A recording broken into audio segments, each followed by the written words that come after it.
The backdrop for that, sadly, was this suspect in the death of a young woman, of course, on the University of Georgia campus. That was an illegal migrant who did that. And if that is true, it's something that we've seen a number of times right now, and that my next guest has warned about. Brad Coe is the Kinney County, Texas Sheriff. Sheriff, always good to have you.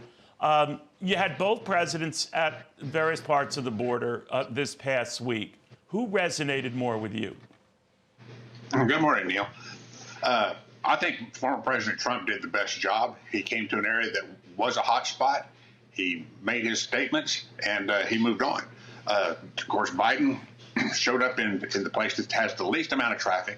And if you'll notice in the picture, when Biden is talking to the press, the Border Patrol agents standing behind him don't look happy. They didn't want to be there. He had, we were talking about his authority. He reversed every executive action that President Trump put in place, and they were bragging about it. They bragged about redoing remaining in Mexico, the public charge, et cetera, and this is the result. He has that authority to put those back in place and seal this up. He also has the authority to restart the wall that he stopped the day one of his administration. Now, a lot of people at the time were saying, well, that's good, Mr. President, because we're not too keen on the wall. The majority felt that way. Now it's just the opposite. A healthy majority say, yeah, we need to build a wall. We need much, much tighter border security. What do you think? Well, if you'll remember, when President Obama was putting up the wall, everybody was for it. And as soon as Trump came into office, he was going to extend it and build it faster. They rejected it. And now all of a sudden, President Biden wants to step in and redo the wall. Because of Governor Abbott's efforts with the concertina wire and the razor wire that you've seen, it works. You build that barrier, it works.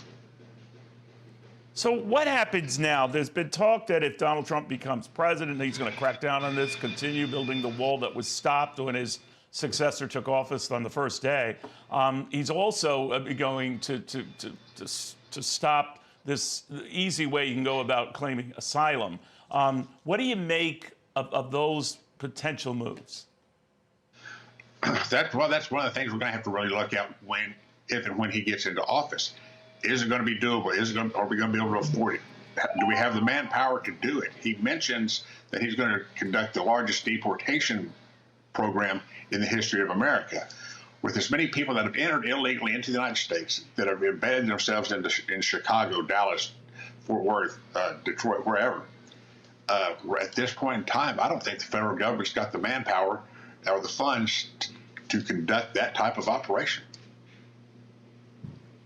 You know, the millions who have come into this country illegally, and a lot of them have been processed, not all, certainly, well, far from all. What happens to them, Sheriff? Unless something drastic happens, they're just going to blend into society and live in the shadows for the next 20, 30, 40 years.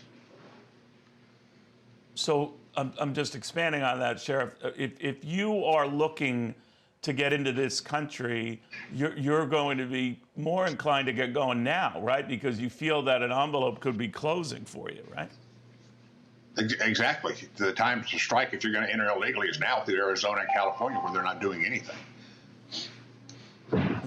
Amazing. I always learn something, Sheriff. Thank you so much. Have a very good weekend, if possible. Hi, everyone. I'm Brian Kilmeade. I want you to do me a favor. I want you to click to subscribe to the Fox News YouTube page. This is the only way that I know for sure that you're not going to miss any great commentary, any great news bites, any great interviews coming your way on Fox. You can get it all here on YouTube. So subscribe right now.